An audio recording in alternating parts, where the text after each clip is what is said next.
So, finally, I can say welcome to the Speedworks UK YouTube channel. I stupidly forgot to record an intro to my very first video, so here's me making one right now. Let's get straight into it and paint this exhaust heat shield for the Civic. This car's nearly 30 years old. These bolts, I guarantee, have never been off, so you're just going to want to get some WD-40 on them.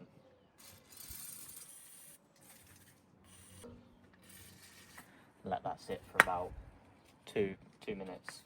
Once you've let that sit for a couple of minutes, you just want to get your 12mm, get it on there, and it should back right off.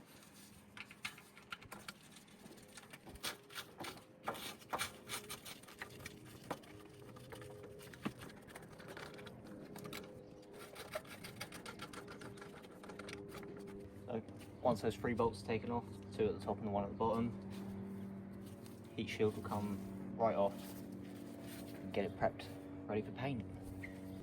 So ideally you would want to wire brush this back and get it pretty much pristine, make sure there's no rust on it, to prevent anything further coming up through this.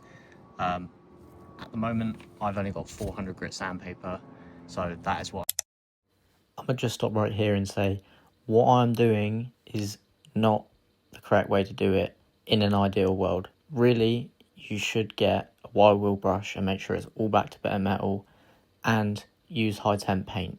I didn't do this and I'm stupid for it.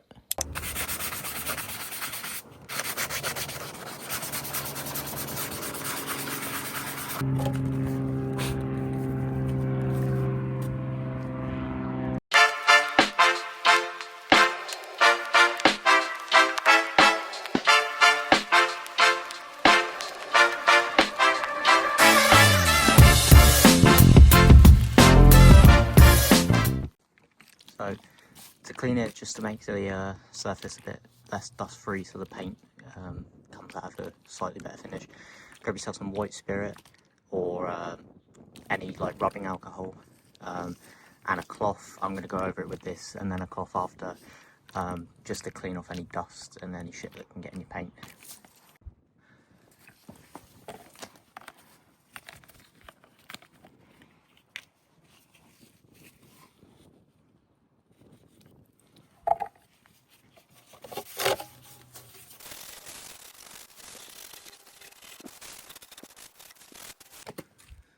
Then what you can do, this stuff dries really quick, so just stick it in a bit of sunlight and it'll dry right off. Give it a good wipe down, make sure it's all dry. Everything's off, you can see how much crap's coming off.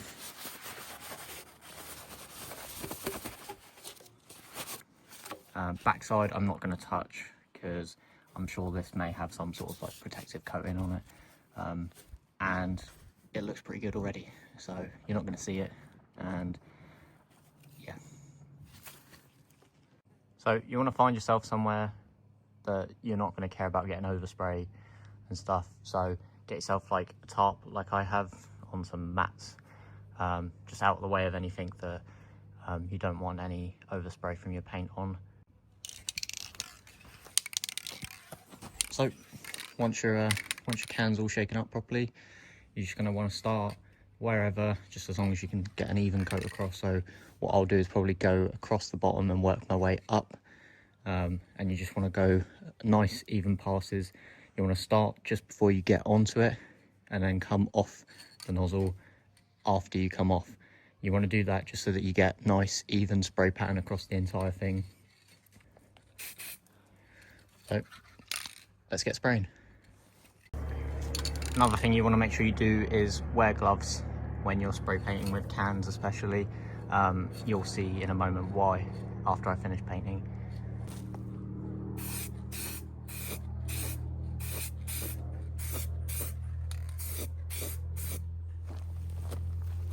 Forgot to say, but any respirator will be better than none. Make sure you wear one of these.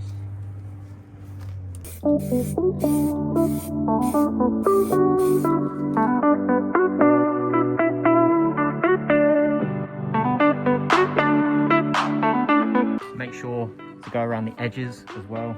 It's one thing you'll always miss.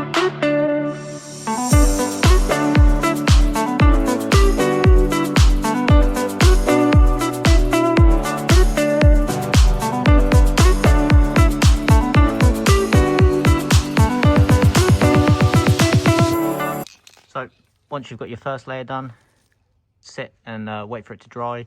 You can use a heat gun to speed up the process. I wouldn't recommend that on any other bits other than like little bits of metal like this.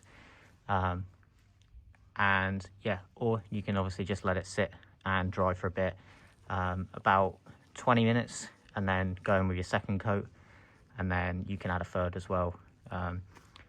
Or you can just do one, it's up to you.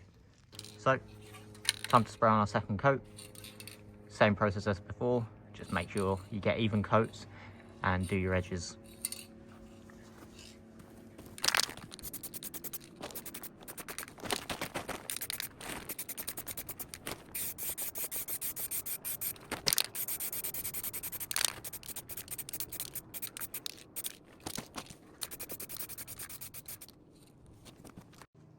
So I'm going to show you where I've just made a mistake in that painting process. So as I did this back piece here, I held on to the nozzle too long, and it is now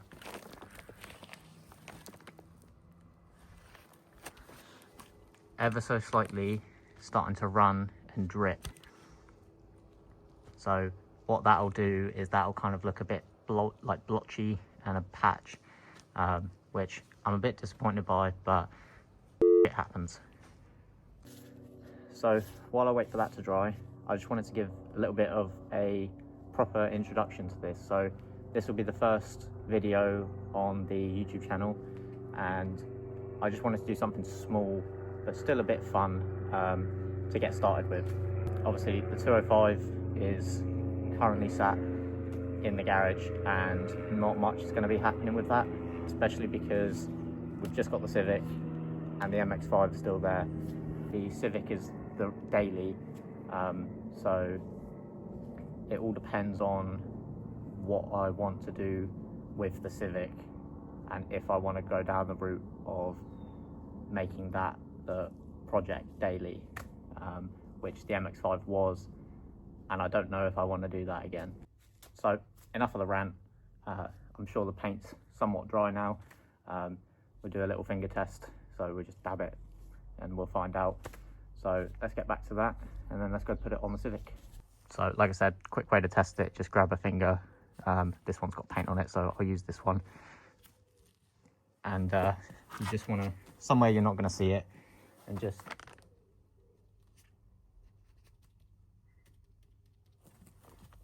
quick dab, and you can see there is nothing on my finger. So we'll take this and we'll go put it on the car.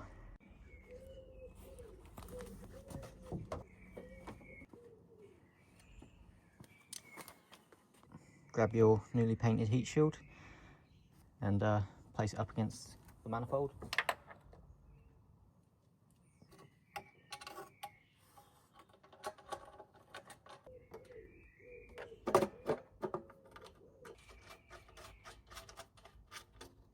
And then grab your 12mm.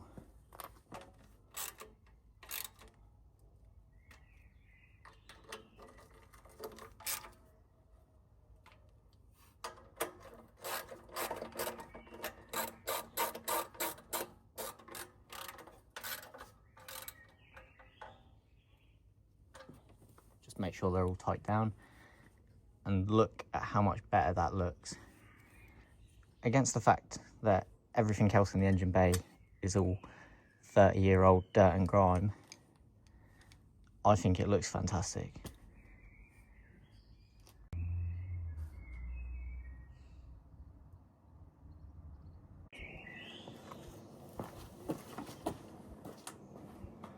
So that's it for the first video. As you can see, it turned out absolutely amazing, especially compared to the rest of the engine bay. It's far from perfect, but it'll do the job. As you can see, there is a little bit here that needs cleaning up and doing. That'll be saved for another video, so make sure you keep an eye out for that. So that's this video. If it did sound like I was a boring pastor the most of this video, it's because I wasn't actually expecting this to turn into my first video. But I hope you guys enjoyed the video nonetheless, and if you did, make sure to just drop a like and subscribe, and I look forward to the next video.